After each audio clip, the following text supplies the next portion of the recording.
Entonces, en Hechos capítulo 22 dejamos a Pablo en una situación medio difícil porque él quiere ir a Roma y ha llegado a Jerusalén, y en Jerusalén inmediatamente encuentra oposición. En Jerusalén inmediatamente encuentra problemas.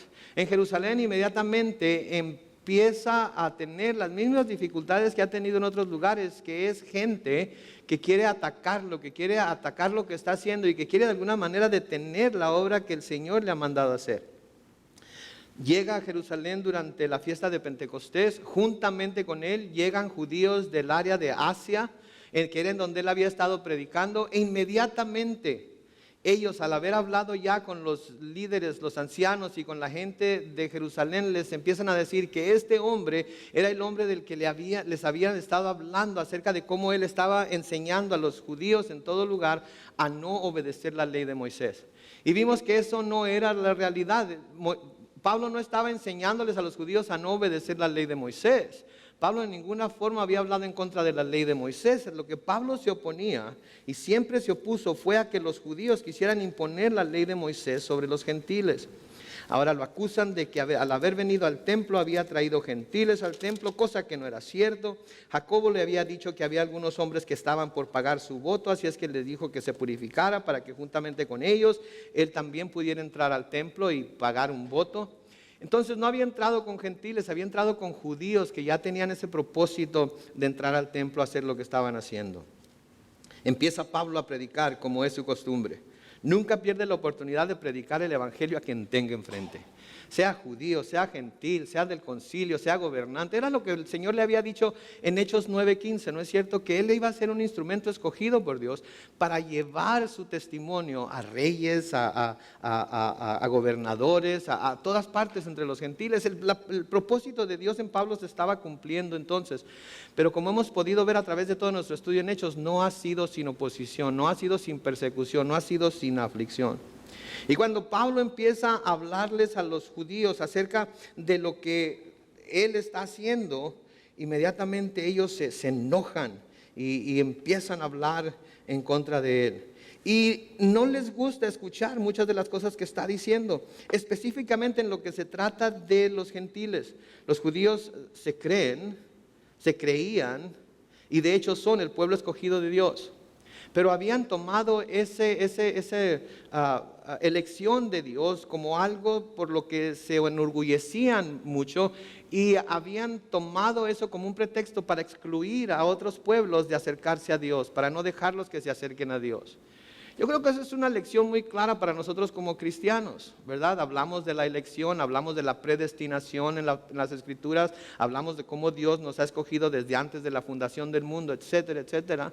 Y a veces esas cosas pueden llegar a sembrar semillas de orgullo, de soberbia en nuestro corazón, ¿verdad? Y entonces empezamos a ver a las demás personas que no han recibido a Cristo como no escogidas, como que a ellos no los ha elegido Dios desde antes de la fundación del mundo.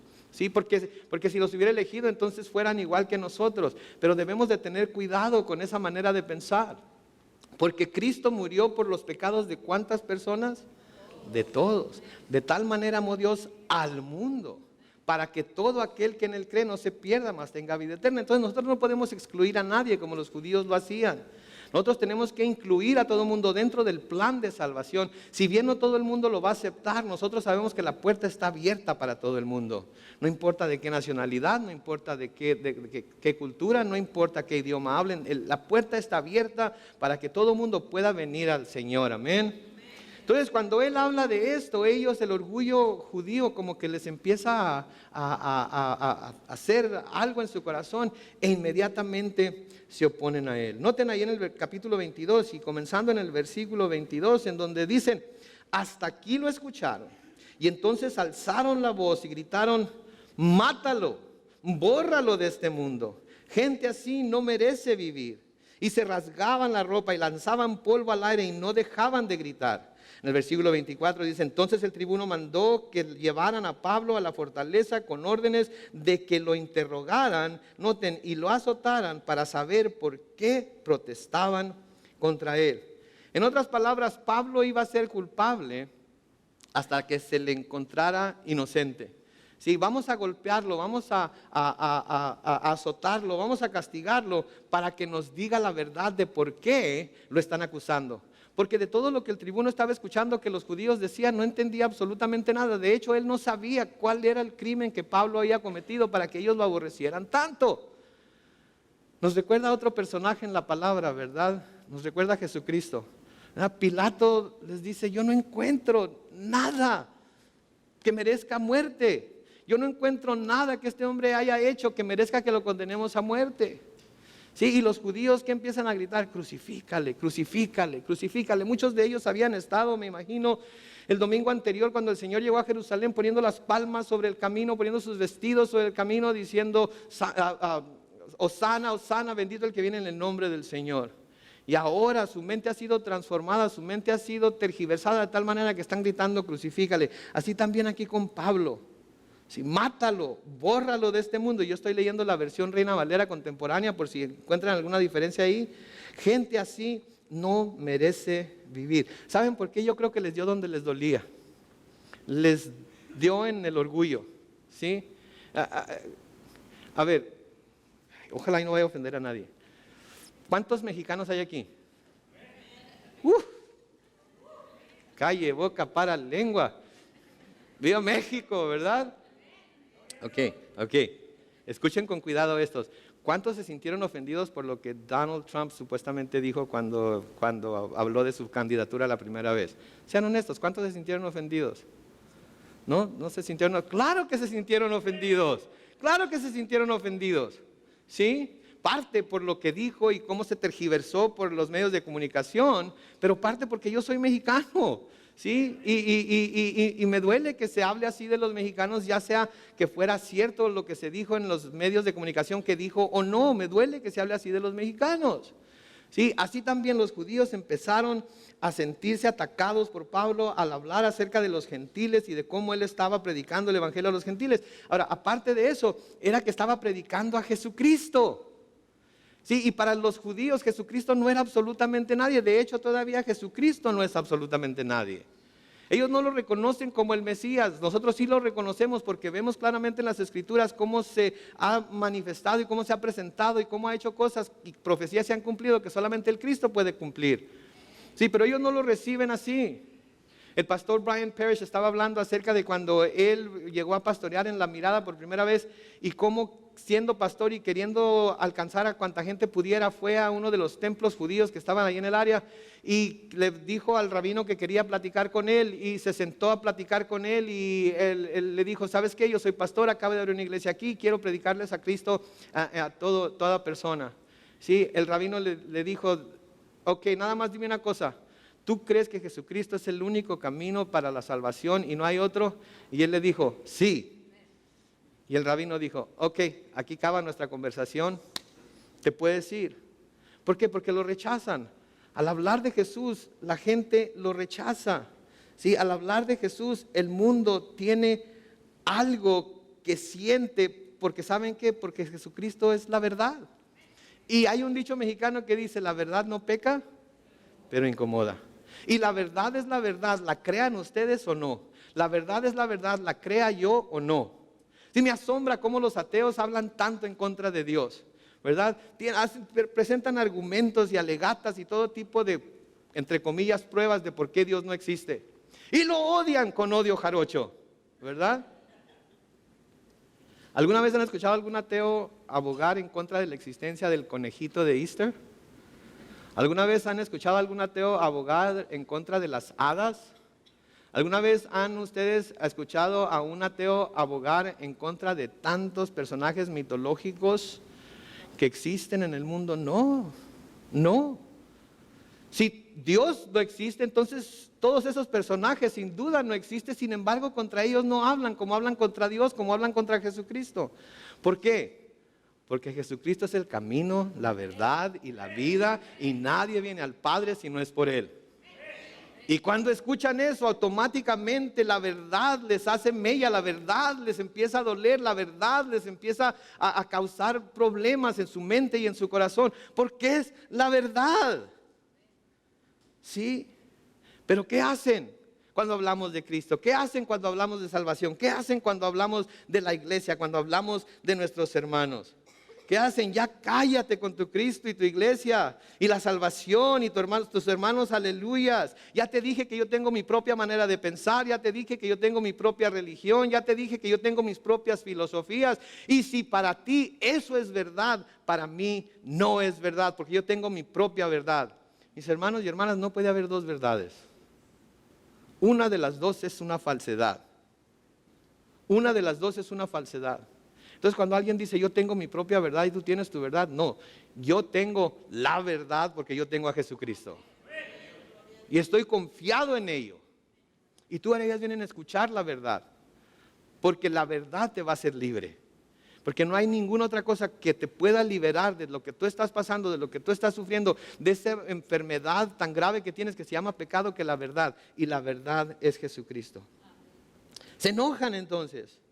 ¿Saben qué quiere decir? A veces cuando nosotros vemos que alguien se enoja, inmediatamente lo que viene a nuestra mente es, el diablo lo tiene bien amacizado. ¿No es cierto?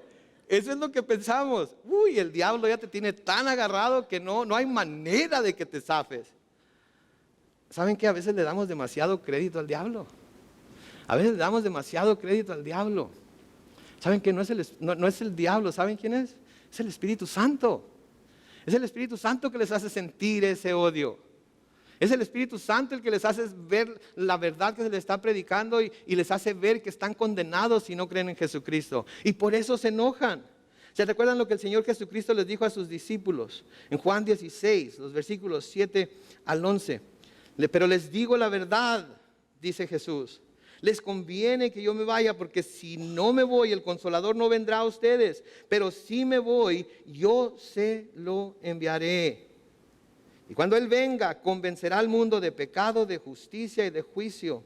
De pecado por cuanto no creen en mí, de justicia por cuanto voy al Padre y no me verán más, y de juicio por cuanto el príncipe de este mundo ya ha sido juzgado. ¿Quién es el que los va a redarguir? ¿Quién es el que los va a reprender? ¿Quién es el que les va a sentir esa convicción? El Espíritu Santo. El Espíritu Santo. Por eso se enojan. Por eso se llenan de ira. Porque Dios no quiere que nadie se pierda. Pero nosotros le echamos la culpa al diablo. Ay, el diablo te tiene clavadas las uñas. Cuando deberíamos decir, el Espíritu Santo te está redarguyendo ahorita. El Espíritu Santo está hablando a tu corazón. El Espíritu Santo se está moviendo en ti. No son mis palabras no tienen ningún poder, mis palabras no tienen ningún valor. Es el Espíritu Santo el que te está haciendo sentir lo que estás sintiendo ahorita. Y por favor, responde ahorita al Espíritu Santo. No vaya a ser que un día sea demasiado tarde y ya no sientas que te llama de esa manera. ¿Sí? Entonces, aquí lo mismo que estaba sucediendo con Pablo es lo mismo que sigue sucediendo todavía.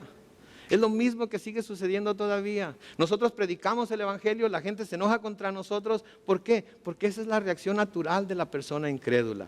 Y ese es el trabajo del Espíritu Santo, es hacerle sentir a esa persona que se le está diciendo algo a lo que debe prestar atención. Y cuando se le está diciendo algo a lo que debe prestar atención, lo primero que quiere hacer es cerrarse los oídos.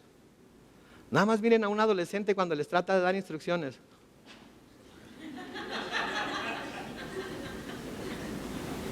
Ya lo he oído mucho tiempo, ya lo sé, ya lo he escuchado antes, ya me lo has dicho en otras ocasiones.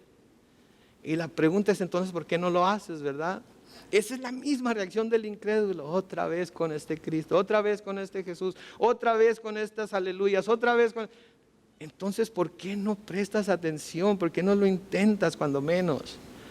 Sí, entonces no debemos nosotros descartar a nadie, debemos saber que el Espíritu Santo está obrando en el mundo, que el Espíritu Santo está haciendo su trabajo. Y a veces ponemos demasiada presión sobre nosotros mismos para convertir gente, para convencer a la gente. ¿Saben qué? Nuestro trabajo no es convencer a la gente, nuestro trabajo no es convertir gente, nuestro trabajo es presentar el mensaje y que el Espíritu Santo se encargue de lo demás. Nosotros no tenemos el poder para transformar ningún corazón, nosotros no tenemos el poder para cambiar maneras de pensar, nosotros no tenemos el poder para cambiar absolutamente a nadie, es el Espíritu Santo el que lo debe hacer y por eso nosotros debemos de confiar en Él. Versículo 5 de Hechos 22 sigue diciendo, cuando lo estaban atando con correas, Pablo le preguntó al centurión ahí presente, ¿acaso está permitido azotar a un ciudadano romano sin que antes se le juzgue? La ley romana estipulaba que el acusado era inocente hasta que se le comprobara la culpabilidad y no podía ser castigado si no había sido primeramente juzgado y condenado. La ley romana era buena ley. La ley romana tenía mucho en común con la ley que Dios le dio a Moisés. Vamos a ver más adelante, ¿sí? Pero era una buena ley y Pablo, conociendo sus derechos como ciudadano romano, inmediatamente saca a relucir que él es ciudadano romano. Noten el versículo 26, cuando el centurión oyó esto, fue con el tribuno y le dijo, ¿y ahora qué vas a hacer? Este hombre es ciudadano romano. Noten el centurión. Hey, ¿y ahora qué vas a hacer? Yo no lo voy a tocar. Él es ciudadano romano. Él tiene ciertos derechos. Tenemos que cumplir ciertos requisitos antes de que hagamos lo que tú nos has mandado a hacer. Así es que, ¿qué vas a hacer? Noten el versículo 27. Fue entonces el tribuno y le preguntó, dime, ¿en verdad eres ciudadano romano? Y como Pablo respondió que sí, el tribuno se jactó. Noten, a mí me costó mucho dinero adquirir la ciudadanía. Pero Pablo le respondió, yo soy romano de nacimiento. Noten, no pueden ver aquí la mano de Dios, la razón por la que Dios puso su mano sobre Pablo y lo escogió para hacer lo que está haciendo. Dios había en realidad preparado todo el camino de Pablo, toda la carrera de Pablo. Dios había preparado cada cosa que iba a suceder en la vida de Pablo para que un día él usara todo lo que Dios había puesto en su camino para la gloria de Dios y para llevar el mensaje del Evangelio. ¿Saben qué? Quiero decirles algo hoy a todos y cada uno de ustedes. Dios ha hecho lo mismo para con todos ustedes. Las experiencias que han tenido en su vida, los sufrimientos que han tenido en su vida, las persecuciones que han tenido en su vida, las bendiciones que han tenido en su vida, el hecho de que Dios haya abierto su corazón para poder recibir al Espíritu Santo y que ahora puedan entender la palabra de Dios mientras es predicada y mientras la leen, todo eso Dios lo ha hecho para prepararlos, para que ustedes también sean parte del cuerpo de evangelistas que van a llevar el mensaje del Evangelio a todo el mundo. Y saben que su mundo puede consistir de las 5 personas que trabajan a su alrededor en la oficina. Su mundo puede consistir en las 20 personas que están con ustedes en el aula de clases. Su mundo puede consistir en las 2 personas que viven al lado derecho y al lado izquierdo de su casa. Pero en ese mundo Dios los ha enviado a predicar el Evangelio y los ha preparado para ello, así como preparó a Pablo. Y tenemos que hacerlo. Noten. Soy ciudadano romano por nacimiento, pero también noten lo que dice aquí el tribuno. A mí me costó mucho dinero adquirir la ciudadanía. La ciudadanía romana no se podía comprar legalmente, ¿ok? La ciudadanía romana no se podía comprar legalmente. Había solo 3 maneras de adquirirla. Una, sobornando a algún oficial del gobierno romano. Por eso el tribuno dice, a mí me costó mucho dinero adquirir la ciudadanía. Lo que quiere decir que este tribuno romano había sobornado a algún oficial de inmigración, ¿sí?, para que le concediera la ciudadanía. No hubiera podido ir a algún lugar y decir, hey, quiero ser ciudadano romano, ¿cuánto me va a costar? Aquí tengo para pagar la aplicación, aquí tengo para pagar todo el trámite. No, tuvo que sobornar a alguien para que se la dieran. Por eso dice, a mí me costó mucho dinero adquirirla. Podía ser otorgada a alguien por algún gran servicio que el individuo hubiera hecho a Roma. En otras palabras, este individuo hizo alguna gran cosa por Roma, ya sea en el campo de batalla, en el área de la ciencia, en el área de gobierno, etcétera, etcétera. Y el emperador podía entonces decir, esta persona es ciudadana romana por esta gran contribución que hizo a Roma. Pero la otra es como Pablo por nacimiento. Si Pablo era un individuo extremadamente raro, en muchos aspectos. En muchos aspectos era extremadamente raro. No era común encontrar a una persona tan educada, tan inteligente, tan devota a su religión judía y ciudadano romano como Pablo. Era raro todo eso. Si era ciudadano romano se hacía cuando en Roma, ¿qué? Hay que hacer lo que los romanos, ¿verdad? Si se era muy inteligente, si se era muy educado, había que explotar esa inteligencia, había que explotar esa educación. Por lo tanto, no había el tiempo para la devoción a Dios, porque implicaba muchísimo que los judíos tenían que hacer para en realidad tener una vida de un judío dedicado a Dios. días de fiesta que se tenían que celebrar, diezmos de todo lo que se tenían que dar, la ley que se tenía que saber cumplir, interpretar en el día, la hora, la fecha, etcétera, etcétera, que se tenía que hacer. Se necesitaba mucho tiempo, se necesitaba invertir mucho de uno mismo. Si eso es lo que la devoción quiere decir, cuando se le tiene devoción a algo, quiere decir que estamos completamente invertidos en aquello a lo que le estamos mostrando devoción. Entonces Pablo era algo raro. Y ¿saben qué? Desafortunadamente también en el cristianismo y especialmente en nuestros días, cuando hay tantas cosas compitiendo con nuestra atención, compitiendo con nuestro tiempo, compitiendo por nuestra devoción. Cristianos completamente devotos a Dios. También me atrevo a decir que hay muchas iglesias en lo que son algo raro. Sí, porque hay tantas cosas de qué preocuparse. Pero quiero exhortarlos como pastor y como amigo, como hermano en Cristo, que no debe haber nada ni nadie que tenga más de nuestra devoción que nuestro Señor. Porque nada ni nadie ha derramado su sangre, ha entregado su vida, se ha presentado como sacrificio para salvarnos. Él es el único. Y esa devoción debe ser guardada, esa devoción debe ser dada a Él. Entonces Dios va a usar este historial único de Pablo de una manera especial. Así como también Dios quiere usar nuestro historial, cualquiera que sea. Nuestra experiencia, grande o pequeña, nuestros años, sean pocos o muchos, Dios quiere usarlos, ¿okay?, de una manera especial. Pero tenemos que tener la fe para ponernos en las manos de Dios y confiar en Dios, así como Pablo lo está haciendo aquí.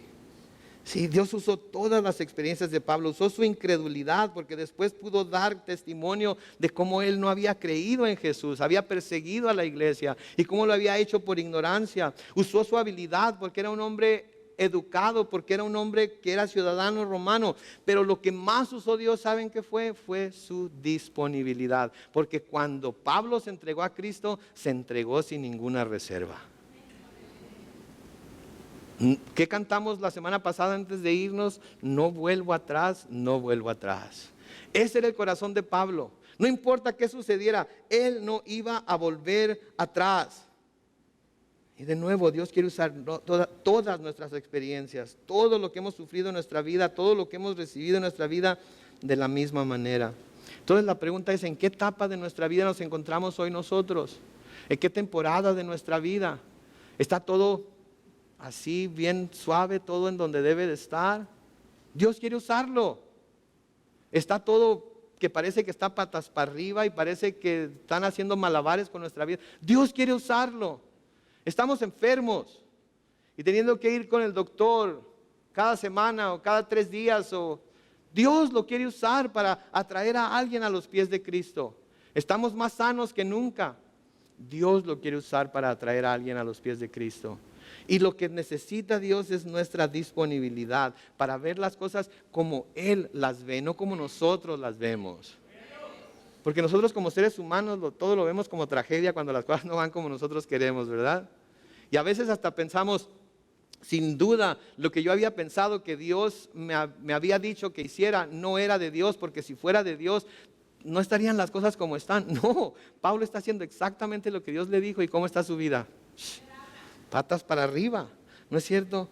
Pablo entonces, versículo 29, dice de Hechos 22, al saber que Pablo era ciudadano romano, los que iban a interrogarlo se apartaron de él y el tribuno hizo lo mismo, pues tuvo miedo de haber ordenado que lo interrogaran. Al día siguiente, dice el versículo 30, el tribuno quiso saber por qué realmente lo acusaban los judíos, así que ordenó que le quitaran las cadenas y también que se presentaran los príncipes, sacerdotes y el concilio. Y luego sacó a Pablo y lo hizo comparecer ante ellos. Noten, Pablo es llevado en cadenas a la cárcel, Pablo se manda que sea azotado, Pablo dice, soy ciudadano romano, inmediatamente el tribuno dice, no lo puedo azotar. Entonces vamos a ver por qué en realidad están acusando a este hombre, de qué lo están acusando. Y cuando él saca al tribuno, a Pablo delante del concilio, noten que le quita las cadenas. Le quita las cadenas. Es algo muy importante. Porque si Pablo hubiera salido con las cadenas puestas, entonces eso hubiera sido una indicación al concilio de que el tribuno estaba pensando como ellos, que este hombre era un criminal y que no merecía vivir. Pero cuando le quita las cadenas y ellos ven que sale sin cadenas, libre, caminando para presentarse delante de ellos, yo me imagino que en la mente de ellos se han de haber visto el uno, ¿y ahora qué pasó? No trae cadenas, no parece prisionero, no parece que el tribuno quiera hacer lo que le estamos nosotros solicitando que haga. ¿Qué sucedería? ¿Sí? Entonces Pablo pensaba, me imagino yo, que la oportunidad de su vida se le estaba presentando para predicarles a aquellos que él amaba tanto y que conocía tan bien. Recuerden, Pablo llegó el momento en el libro de Romanos que dice, yo preferiría yo mismo ser anatema. Yo mismo ser condenado a lo más profundo del infierno. Yo mismo ser separado de Cristo con tal de que mis compatriotas judíos crean en Él. ¿Saben qué? Yo no sé si he llegado a ese punto de decir lo mismo. Pero ese debe ser el corazón de cada uno de nosotros. Debemos estar dispuestos a hacer lo que tengamos que hacer, a dar lo que tengamos que dar para que otros vengan a los pies de Cristo. Especialmente los que son nuestros. Sí, tenemos que estar dispuestos a perderlo todo por llevar el mensaje de Jesucristo a ellos. Entonces el tribuno saca a Pablo delante del concilio porque quiere saber realmente de qué lo acusaban los judíos. En el capítulo 23 y en el versículo 1, noten, dice, dice, Pablo fijó la mirada en el concilio y dijo, hermanos, de nuevo voy a empezar. Pablo fijó la mirada en el concilio y dijo, hermanos, toda mi vida he vivido delante de Dios sin tener nada de qué avergonzarme. Másquense esas palabras un poquito, ¿ok? Noten lo que Pablo está diciendo aquí, porque aquí pudiéramos decir, Pablo está lleno de autojusticia, Pablo está lleno de orgullo, Pablo está lleno de soberbia. Se está presentando ante estos judíos y está diciendo que no tiene nada de qué avergonzarse. Y yo conozco a Pablo por lo que he leído aquí en el libro de los Hechos y sí tenía de qué avergonzarse. Tenía que avergonzarse de haber perseguido a los cristianos, tenía que avergonzarse de haber estado ahí asintiendo que mataran a Esteban cuando lo mataron, tenía que avergonzarse de haber dado cosas contra el aguijón y de no haber seguido a Cristo, de no haber aceptado a Cristo, de no haber escuchado su voz, tenía de qué avergonzarse. Pero lo que Pablo está diciendo aquí es que como judío, porque era ante los judíos a quienes se estaba presentando, como judío él no tenía nada delante de Dios, como judío de qué avergonzarse. ¿Se acuerdan lo que escribe Pablo en Filipenses 3? Cómo él es hebreo de hebreos, fariseo, circuncidado al 8º día, de la tribu de Benjamín, en cuanto a las cosas de la ley, ¿qué dice? Irreprensible. Pablo está reconociendo entonces que era muy buen judío. Pero también, como vimos la semana pasada, ¿qué consideró él todo aquello que él había tenido por valioso antes? Basura. Basura. Por conocer el poder de la resurrección de Cristo. ¿Sí? Entonces, como judío, él había sido irreprensible. Como judío, él no tenía nada de qué avergonzarse. Como judío, él no tenía nada de qué lo acusaran. ¿Sí? Pero como cristiano, escuchen esto bien, ¿ok? Como cristiano, él podía decir lo mismo. Porque Pablo no era justificado por sus obras, sino por la sangre preciosa de Cristo. Y la palabra de Dios nos dice que aquel que no conoció pecado, se hizo pecado por nosotros. ¿Para qué? Para que nosotros pudiéramos obtener la justicia de Dios. Entonces, todos los que hemos recibido a Cristo, no solamente somos vistos como justificados, sino que debemos de ser vistos como justos también. No por algo que nosotros hayamos hecho o no por las cosas que hayamos dejado de hacer, sino porque hemos recibido el sacrificio de Cristo en la cruz como la propiciación por nuestros pecados, de tal manera que ahora nosotros somos justificados, de tal forma que nosotros somos delante de Dios como si nunca hubiéramos pecado. Piensen en eso un momento, porque si usted piensa en eso y se da cuenta de lo que eso significa, lo único que se puede hacer cuando se llega a ese entendimiento, cuando se llega a comprender eso, es caer con el rostro al piso delante de Jesucristo y decir: Señor, tú eres digno de toda mi adoración, de toda mi devoción, de entregarte toda mi vida, de entregarte todo lo que soy, porque no hay nada ni nadie que hubiera podido hacer eso por mí. Y cuando llegamos a esa realización, cuando llegamos a ese entendimiento, aun cuando sabemos que todavía no estamos en el cielo con Él, aun cuando sabemos que todavía vivimos en estos cuerpos pecaminosos, aun cuando sabemos que todavía fallamos, podemos decir como Pablo en Filipenses 3, los versículos 13 al 14: hermanos, yo mismo no pretendo haberlo alcanzado ya, pero una cosa sí hago. Me olvido ciertamente de lo que ha quedado atrás y me extiendo hacia lo que está delante. Y prosigo a la meta, al premio del supremo llamamiento de Dios en Cristo Jesús. Cristianos, dejen de atormentarse con los pecados pasados. Él borró nuestros pecados, Él borró nuestras culpas. Él las cargó por nosotros en la cruz. Él las recibió y las quitó absolutamente todas. Y ahora no hay condenación para los que estamos en Cristo Jesús. No se nos olvida, como a Pablo nunca se le olvidó todo lo que hizo en contra de la iglesia y en contra de Cristo, porque eso nos mantiene humildes, eso nos mantiene sabiendo que somos pecadores por naturaleza, pero lo dejamos atrás y ya no nos condenamos más a nosotros mismos, porque aquel que puede condenarnos ya no nos está condenando. Así es que dejémoslo todo atrás.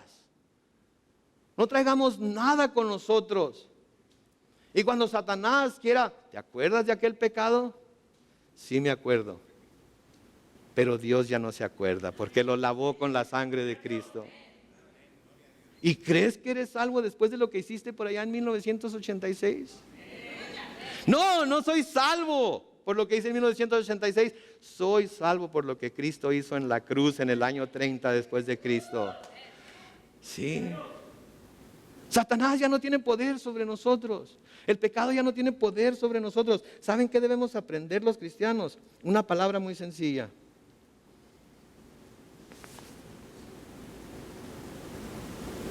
la voy a rifar después del servicio. No, ¿saben cuál es esa palabra? No. No. ¿El pecado viene y nos tienta? No, tú no tienes dominio sobre mí. ¿Satanás viene y nos tienta? No, tú no tienes ningún poder sobre mí. Nuestro corazón nos tienta. No, yo sé que tú eres engañoso y malvado. Dios te conoce. Así es que no voy a seguir lo que me estás dictando. Nuestro entendimiento: no. Primero voy a ponerlo delante de Dios y voy a verlo a través de la luz de la palabra de Dios. Y entonces voy a tomar una decisión. Todo eso está a nuestro alcance, hermanos cristianos, hermanas cristianas. Todo eso lo tenemos a nuestro alcance. Tenemos que hacer uso de ellos. Tenemos que hacer uso de todo ello diariamente. No cada domingo, no cada martes, no cada sábado, no cada miércoles. Diariamente tenemos que hacer uso de ello porque lo tenemos a nuestro alcance. Tenemos entonces que tomar el ejemplo de Pablo y decir: sí. Antes de Cristo fui cosas que no se imaginan. Pero ahora con Cristo he sido justificado. Ahora en Cristo he recibido la justicia de Dios. Ahora en Cristo ya no hay condenación para mí. Ahora en Cristo lo único que tengo es esperanza de un día estar con Él en el cielo. Y mientras no llegue ese día, aquí en la tierra voy a hacer aquello para lo que Él me ha creado y me ha llamado a hacer, usando todas las experiencias que he tenido, usando todas las situaciones por las que he pasado, usando todos los sufrimientos y alegrías, para presentar el Evangelio de Jesucristo delante de aquellos que no lo conocen. Ese va a ser mi testimonio. El versículo 2 de Hechos 23 sigue diciendo, entonces Ananías, que era el sumo sacerdote, ordenó que a los que estaban junto a él que lo golpearan en la boca. Pero Pablo le dijo, así te golpeará Dios a ti, muro blanqueado. Tú estás sentado ahí para juzgarme conforme a la ley. ¿Por qué violas la ley al mandar que me golpeen? Noten el sentido de justicia que se despertó en Pablo. ¿Saben qué nos deja saber esto? Que Pablo no era un santo que traía una sotana y que tenía las manos así puestas todo el tiempo. ¿Ok? Pablo era un santo, pero era un santo que era un hombre, que le corría sangre por las venas, que sentía dolor, sí, que sentía coraje. Porque a veces tenemos la idea de que porque nosotros somos santos debemos estar así parados todo el tiempo, ¿verdad? Y que se nos paren las palomas encima y hagan lo que tienen que hacer y...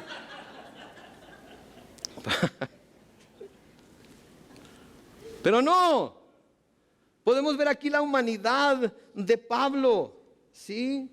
Y se despertó ese sentido de justicia, ¿sí? Y parece ser hasta que se estaba portando grosero. Pero no lo estaba haciendo así, porque antes se estaba refiriendo a ellos como hermanos, antes se estaba refiriendo a ellos con respeto, pero cuando lo golpean, pues, ¿verdad? Dios te golpeará a ti, muro blanqueado. Escuchen bien lo que está diciendo Pablo aquí, ¿ok? Pablo le está diciendo, te miras limpio y bonito por fuera con tus vestidos de sacerdote. Te miras muy limpio porque traes tu sombrero de sacerdote. Te miras muy bonito y muy preparado para lo que estás haciendo, por cómo vienes vestido. Pero eso es solamente la fachada. Por dentro estás podrido. Por dentro estás completamente podrido. Sepulcro blanqueado.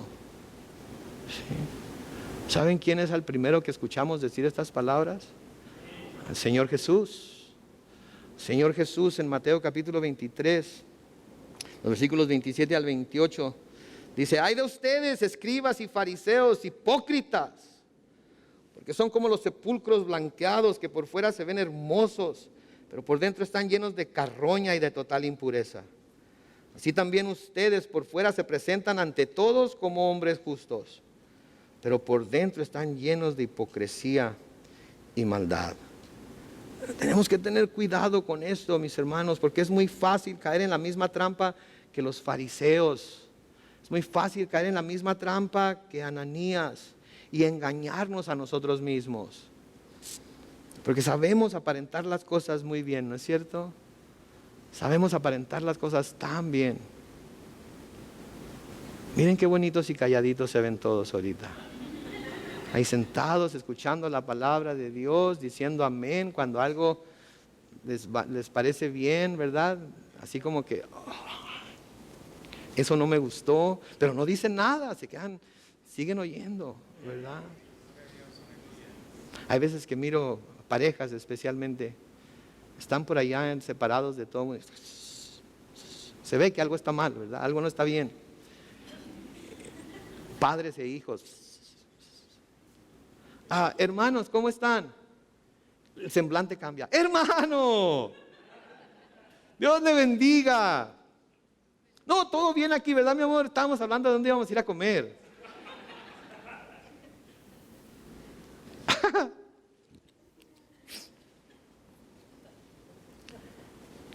Sabemos aparentar las cosas. Y podemos engañar a otra gente. Podemos engañarnos nosotros mismos, pero a Dios no lo podemos engañar. Él sabe, Él conoce nuestro corazón. Podemos como cristianos tener una tonelada de versículos memorizados y citarlos sin pensar a otros, pero también aun cuando tenemos todos esos versículos memorizados, podemos estar tan lejos de ponerlos en práctica en nuestra propia vida que pierden todo el poder que deben de tener. ¿Sí? Santiago nos dice muy claramente en Santiago 1:22, pero pongan en práctica la palabra y no se limiten solo a oírla, pues estarán engañando a ustedes mismos. Ananías estaba engañando a sí mismo. Estaba queriendo pasar como juez de Pablo y él mismo estaba quebrantando la ley que supuestamente quería aplicarle a Pablo. ¿Sí? Era un hipócrita, porque estaba tratando de defender la ley, pero no estaba practicando la ley. Es lo que pasa con nosotros cuando nosotros defendemos la palabra de Dios, defendemos nuestra doctrina, defendemos en nuestra iglesia, defendemos... No, al pastor no lo defendemos tanto, ¿verdad? Pero defendemos lo que creemos. Pero luego nos damos la vuelta y no lo practicamos. Sí, tenemos que tener cuidado. Si el sumo sacerdote de nuevo no estaba practicando la ley como debía practicarla. La ley es muy clara. Noten lo que dice en Deuteronomio 25, 1 y 2. Cuando surja algún pleito, las partes acudirán al tribunal para que los jueces juzguen el caso y absuelvan al inocente y condenen al culpable. Si el culpable merece ser azotado, el juez le ordenará tenderse en el suelo para que sea azotado en su presencia. El número de azotes dependerá del delito cometido. A Pablo no se le había encontrado culpable de nada, por lo tanto no merecía ser golpeado. Sin embargo, el sacerdote, el sumo sacerdote, al estar hablando Pablo, le dice a uno de los que está a un lado de él, dale una bofetada para que se calle. Y Pablo, conociendo la ley, conociendo sus derechos, ¿eh? ¿Qué onda ese? ¿Por qué me golpeas? Sepulcro blanqueado. Versículo 4 dice, los que estaban ahí le dijeron, ¿estás insultando al sumo sacerdote de Dios? Entonces Pablo respondió, hermanos, yo no sabía que era el sumo sacerdote, pero sé que está escrito, no maldecirás a un príncipe de tu pueblo. Pablo aquí mostrando que conocía la ley, y porque conocía la ley y porque se da cuenta que la había regado, ¿qué hace? Pide perdón. Pide perdón, cosa que Ananías no hizo. ¿Saben que cuando nosotros quebrantamos la ley de Dios, lejos de hacer lo que Satanás quiere que hagamos, que es huir de Dios, debemos ir a Dios inmediatamente y pedir perdón? Debemos inmediatamente ir a confesar nuestro pecado, porque si confesamos nuestros pecados, Él es fiel y justo para perdonarnos nuestros pecados y limpiarnos de toda maldad. No debemos huir a Dios. Dios no nos quiere condenar. De hecho, no hay condenación para los que estamos en Cristo Jesús. Pero sí tenemos que seguir yendo a Dios a confesar nuestro pecado, porque es cuando Él nos limpia de toda maldad, cuando nosotros le confesamos a Él nuestros pecados, pero tenemos que hacerlo. Versículo 6 sigue diciendo, cuando Pablo se dio cuenta de que una parte del concilio era de saduceos y otra de fariseos, alzó la voz y dijo, hermanos, yo soy fariseo y soy hijo de un fariseo. Se me está juzgando porque espero la resurrección de los muertos. En cuanto dijo esto, se suscitó una discusión entre los fariseos y los saduceos y la asamblea se dividió. Y es que los saduceos dicen que no hay resurrección, ni ángeles, ni espíritus, pero los fariseos creen en todo esto. Noten, los fariseos creían en las cosas sobrenaturales. Los fariseos creían en los ángeles, los espíritus, la resurrección, etcétera, etcétera. Pero los saduceos no creían en nada de esas cosas. Eran como dos partidos políticos. Los fariseos, el partido conservador, y los saduceos, el partido liberal. ¿Sí? Los fariseos creían en las cosas espirituales. Los saduceos no creían en nada de eso. Y cuando oían hablar de esas cosas espirituales o sobrenaturales, los saduceos se burlaban de los fariseos. ¿Sí? Digo, no es por nada, pero es lo mismo que vemos en nuestros días todavía. La gente liberal no cree en nada sobrenatural, ¿verdad?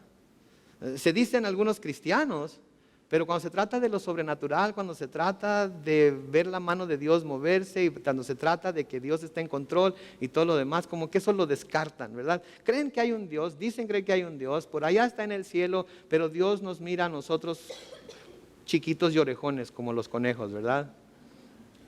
Y no se inmiscuye en los asuntos del hombre. El conservador dice, no, Dios tiene la mano en todo, su mano poderosa en todo, y entonces Él determina, Él hace, etcétera, etcétera. Esa es la clase de conservatismo que se practica en la mayoría. Pero estas eran dos entonces facciones que había entre ellos. Sí, los fariseos creían en lo sobrenatural, los saduceos no. Versículo 9 dice, se levantó entonces una gritería y los escribas que apoyaban a los fariseos se levantaron a protestar. No vemos que en este hombre haya cometido ningún crimen. Puede haberle hablado un espíritu o un ángel. Noten cómo con tal de defender su doctrina, su filosofía, dejaron a un lado de lo que estaban acusando a Pablo y se separan para discutir entre ellos mismos. Estaban todos unidos tratando de acusar a Pablo. Y luego Pablo habla de la resurrección de los muertos, los fariseos creen, los saduceos no, y parece como que se partió el mar rojo y uno se hizo a la izquierda y otro se hizo a la derecha y empezaron a alegar entre ellos mismos. No sabían ni de qué estaban hablando. No tenían idea. Estaban confundidos. Lo único que querían era que Pablo desapareciera porque estaba predicando a Cristo. Y porque estaba predicando que sí, él había muerto, también había resucitado y tenemos la esperanza de la vida eterna en él. El versículo 10 dice, y como la discusión iba en aumento, el tribuno temía que fueran a despedazar a Pablo. Así que mandó que los soldados bajaran y lo quitaran de en medio y se lo llevaran a la fortaleza. Una vez más vemos a los judíos hacer enojar al tribuno y decide que ya es suficiente. Ni siquiera se pueden poner de acuerdo en cómo y de qué van a acusar a Pablo. Y ahora resulta que unos están de acuerdo con él y otros no. Imagínense, es como cuando tenemos dos hijos, ¿verdad? Él comenzó, no, ella comenzó. No, él dijo primero, no, ella lo dijo primero. Ok, como yo no soy clarividente y no sé quién empezó y quién no comenzó y quién dijo qué y cuándo, los dos váyanse para su cuarto. ¿Verdad? Es lo que está haciendo aquí el tribuno. ¿Saben qué? Yo no voy a tratar de descifrar quién tiene la razón y quién no. Agárrenlo y llévenselo a la fortaleza. Se lo llevó, pero noten lo que está sucediendo. Pablo está siendo protegido aquí. Pablo está siendo protegido aquí. Si el tribuno se los deja a los judíos, ¿qué pasa con Pablo? Lo destrozan. Pero Dios está usando esa confusión que los mismos judíos están creando para mover al tribuno a proteger a Pablo. Por favor, pongan atención a esto. Pongan atención a esto. Nos deja saber que la mano de Dios nunca ha dejado a Pablo, aun cuando las cosas parecen ponerse color de hormiga. ¿Sí? Noten, en el versículo 11, a la noche siguiente el Señor se le presentó a Pablo y le dijo, Pablo, ten ánimo. Subrayen esas dos palabras, de alguna manera márquenlas. Ten ánimo, pues necesito que des testimonio de mí en Roma, así como lo has hecho en Jerusalén. Noten todo lo que está sucediendo con Pablo. ¿Y qué le dice el Señor? Ten ánimo. Vaya que el Señor tiene sentido del humor, ¿no es cierto? Se está desmoronando todo a nuestro lado y ¿qué nos dice? Ten ánimo. Anímate. Estar siempre gozoso. No lo entiendes, no tienes los ojos para ver, pero tú ten ánimo. Yo estoy contigo. Mira, necesito que des testimonio de mí en Roma. Vas a dar testimonio de mí en Roma, así como lo has hecho aquí en Jerusalén. Yo hubiera pensado ahí, así como lo he hecho aquí en Jerusalén, quiere decir que en Roma también me van a querer agarrar y me van a querer despedazar. Quiere decir que no le hace donde vaya, siempre voy a tener que estar enfrentando este tipo de cosas. Dios no le dice nada. Dios no le dice que sí o no. Dios no le dice, ten ánimo, porque así como has dado testimonio, aquí vas a dar testimonio en Roma. Ahora, ¿tendría Pablo razón por la cual estar desanimado? Ya lo habían casi matado a golpes, lo habían tomado preso, casi lo habían azotado los romanos. El Señor le había dicho años antes, sí, que su testimonio no iba a ser bien recibido en Jerusalén. Y ahora se encuentra de nuevo en la prisión de la fortaleza romana. Quizás Pablo estaba pensando que hubiera sido mejor seguir los consejos de tantos hermanos que le habían advertido de lo que iba a pasar cuando llegara a Jerusalén. Quizás. Pero noten que el Señor le dice, Pablo, prepárate, ten ánimo, vas a ir a Roma, vas a llegar a Roma. ¿Y no era esto lo que Pablo quería en su corazón? ¿Se acuerdan? En Hechos 19:21, cuando Pablo vio esto, le pareció que luego de visitar Macedonia y Acaya debía ir a Jerusalén y decía, después de estar ahí, tengo que ir a Roma y ver qué pasa allá. Era lo que estaba en el corazón de Pablo, y Dios estaba moviendo todas las cosas de tal manera que Pablo lo iba a lograr, pero no en el tiempo que él deseaba ni como él deseaba, sino en el tiempo que Dios tenía predeterminado que iba a llegar y cómo él tenía predeterminado que iba a llegar. Sí. No nos adelantemos al tiempo de Dios. Hablábamos acerca de Moisés el martes, ¿verdad? Cómo él se adelantó al tiempo de Dios. No nos adelantemos al tiempo de Dios. Dejemos que Él haga lo que tiene que hacer. Dejemos que Él cumpla en nosotros lo que quiere cumplir. Dejemos que Él haga la obra completa. Él es el autor y consumador de nuestra fe. Él es el que nos ha llamado. Él sabe lo que necesitamos para estar bien preparados para hacer la obra que necesitamos hacer. Déjenlo ser. Déjenlo que Él sea Dios. Déjenlo que Él haga lo que tenga que hacer. Aun cuando a veces tengamos que pasar por sufrimientos, Él sabe lo que está haciendo. Nunca nos va a dar un sufrimiento que no nos vaya a dar la fuerza para poder salir adelante aún en medio de ese sufrimiento. Nunca nos va a dar una prueba que sea demasiado pesada para que Él no nos dé las fuerzas para salir de esa prueba. Nunca. Todo lo que Él hace es perfecto, bueno, santo, sagrado, para nuestro bien, aunque nosotros no lo veamos como tal a veces. Imagínense si Pablo hubiera hecho lo que le decían sus amigos que hiciera, si hubiera perdido de ver la mano de Dios protegiéndolo, dirigiendo las cosas de tal forma que se cumplieran los deseos que él tenía de ir a Roma. Yo creo que el proverbio que leemos en Proverbios 3, versículos 5 y 6 queda aquí. Confía en el Señor de todo tu corazón.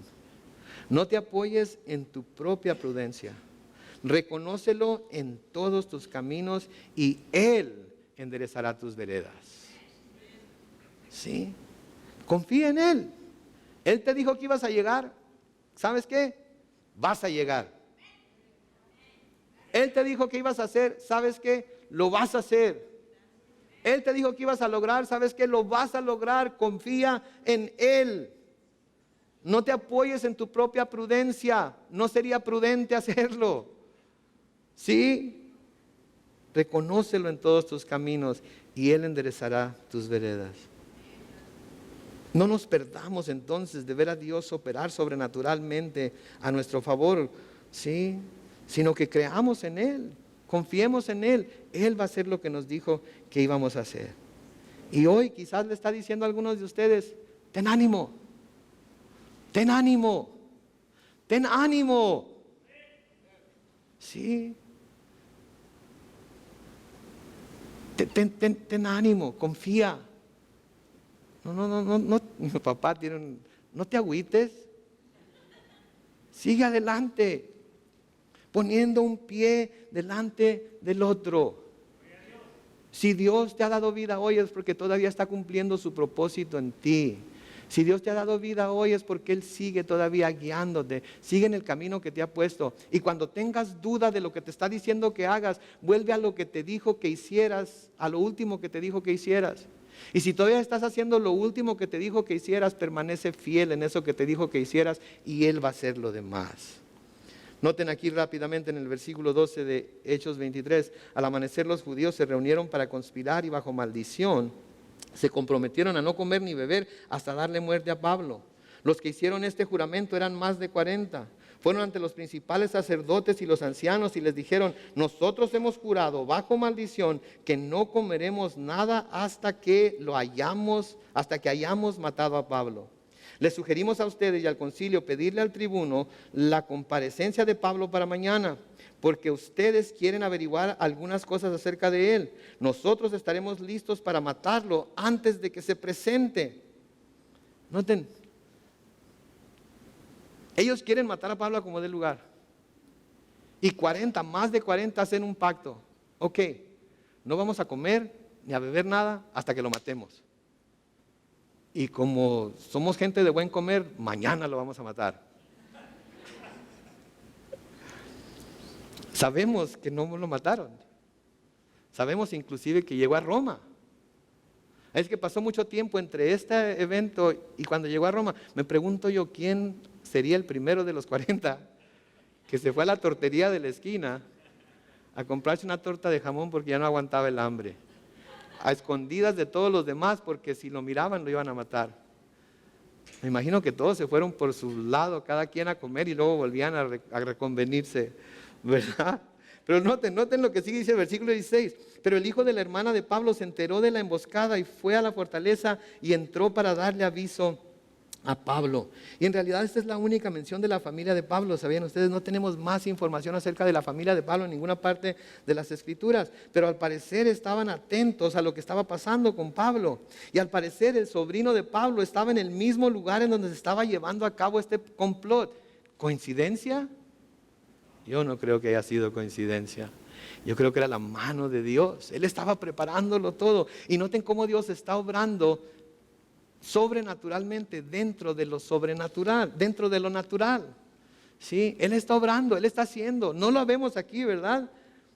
Quisiéramos ver como lo que pasó en Filipo, ¿verdad? Que las puertas de la cárcel se abrieron, ¿verdad? Y que Pablo fue sacado de la cárcel. O lo que le pasó a Pedro, como el ángel le da una patada en las costillas y le dice levántate, y todas las puertas están abiertas y sale y va al aposento alto. Pero no, aquí está obrando muy naturalmente. A veces nos clavamos demasiado en lo sobrenatural, ¿verdad? Y nos clavamos tanto en lo sobrenatural que no podemos ver cómo Dios a veces usa simplemente las cosas y los acontecimientos naturales, cotidianos de cada día para llevarnos a cumplir su voluntad. Y eso es lo que está sucediendo aquí. Versículo 17 sigue diciendo: este llamó entonces a uno de los centuriones y le dijo: lleva a este joven ante el tribuno, porque tiene algo que informarle. El centurión llevó al joven ante el tribuno, y a este le dijo: el preso Pablo me llamó y me pidió que trajera a este joven a tu presencia porque tiene algo de que quiere hablarte. El tribuno lo tomó de la mano y llevándolo aparte le preguntó: ¿qué es lo que tienes que decirme? El joven dijo: los judíos han acordado pedirte que lleves mañana a Pablo ante el concilio porque le quieren preguntar algunas cosas.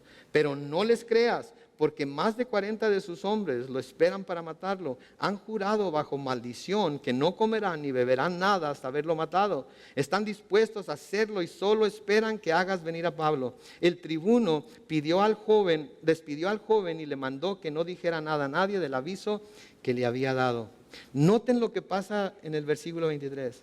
El tribuno llamó a 2 centuriones y le mandó que para las 9 de esa misma noche, prepararan a 200 soldados, 70 jinetes y 200 lanceros, pues irían hasta Cesarea. Y ordenó también que prepararan cabalgaduras para Pablo y que lo llevaran sano y salvo ante el gobernador Félix. Noten ustedes, un prisionero, un prisionero, acuérdense, es un prisionero que tienen que llevar sano y salvo. ¿Cuántos soldados? 200 soldados, 70 jinetes, 200 lanceros, 470 soldados para asegurar a un hombre. ¿Coincidencia? ¿La benevolencia del tribuno? ¿O la mano de Dios que estaba diciéndole a Pablo: vas a llegar porque yo digo que vas a llegar? Oh my God. Si no se emocionan al leer cosas como estas, si no se emocionan de ver la mano poderosa de Dios en estas situaciones, ¿están muertos o qué? Porque este es el mismo Dios que nos ha dicho a nosotros que un día vamos a llegar al cielo. Y si Él nos ha dicho que vamos a llegar al cielo, pase lo que pase, le guste a quien le guste, no le guste a quien no le guste, le cuadre a quien le cuadre o no, los que hemos creído en Cristo, vamos a llegar al cielo. Y eso debe llenarnos de esperanza, eso debe llenarnos de seguridad, eso debe de llenarnos de alabanzas y adoración a nuestro Rey, porque Él lo ha prometido. Sí. Luego noten en el versículo 24, preparan cabalgaduras para Pablo. Sí, los prisioneros normalmente iban con las manos encadenadas y siendo jalados por los caballos. A Pablo no lo llevan así. A Pablo le preparan cabalgaduras para que pueda ir a caballo con el resto de la gente. Oh my gosh. Dios no se pierde de detalle. Dios es un Dios grandioso. Sí, y luego noten, le escribió una carta en estos términos al gobernador Félix. Saludos de Claudio Lisias al excelentísimo gobernador Félix. Este hombre fue aprendido por los judíos y lo iban a matar. Y luego noten lo que dice: yo acudí con la tropa y lo puse a salvo, pues me enteré de que era ciudadano romano. Sí, cuando se enteró de que era ciudadano romano lo puso a salvo, pero antes, ¿qué quería hacer? Antes quería azotarlo, ¿verdad? Y noten cómo Claudio cuenta la historia aquí de tal manera que se pone él en una buena luz, pero también vamos a notar que pone a Pablo en una buena luz.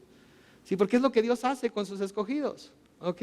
Lo hizo con José delante de Potifar y todos sus dueños y amos. Lo hizo con Jacob, ¿verdad? Delante de Saúl, delante de su suegro. Lo hizo con Daniel delante de Nabucodonosor. Vemos que esto es algo que Dios hace. Por eso, como hijos de Dios, nunca debemos de tener temor cuando Él nos manda a hacer algo, porque Él va a preparar el camino y nos va a dar favor delante de las personas con las que vamos. ¿Sí? Versículo 28 sigue diciendo: quise saber de lo que lo acusaban y lo llevé ante su concilio. Ahí me di cuenta de que lo acusaban por cuestiones de su ley, pero no había cometido ningún delito que mereciera la muerte o la cárcel. Luego me avisaron de que los judíos le habían preparado una emboscada y por eso ahora te lo envío. Les he exigido a sus acusadores que traten en tu presencia lo que tengan en su contra. Siguiendo la orden que habían recibido, los soldados tomaron a Pablo y lo llevaron de noche a Antipatris. Y el día siguiente los soldados dejaron a los jinetes con él y regresaron a la fortaleza. Cuando los jinetes llegaron a Cesarea, le dieron la carta al gobernador y le preguntaron a Pablo, y le presentaron a Pablo. El gobernador leyó la carta y le preguntó de qué provincia era, y cuando supo que era de Cilicia, le dijo: te oiré cuando vengan tus acusadores. Y mandó que lo custodiaran en el pretorio de Herodes. Noten por favor aquí al terminar esta mañana, claramente se puede ver una vez más la mano poderosa de Dios protegiendo a Pablo. Noten, Claudio, pudiendo descartar lo que este joven le estaba diciendo como tonterías o mentiras, le cree y manda 470 soldados romanos a custodiar a Pablo para que llegue sano y salvo a Cesarea. Yo creo que los judíos jamás imaginaron eso. ¿Ustedes se imaginan que los judíos han de ver, ¿y qué tal si el tribuno manda 470 soldados con él para que lo proteja? No, ellos estaban seguros, tan seguros estaban de que lo iban a matar, que juraron que no iban a comer ni beber hasta que lo mataran. Para ahorita ya han de haber estado muriendo de hambre, ¿verdad? ¿Saben qué?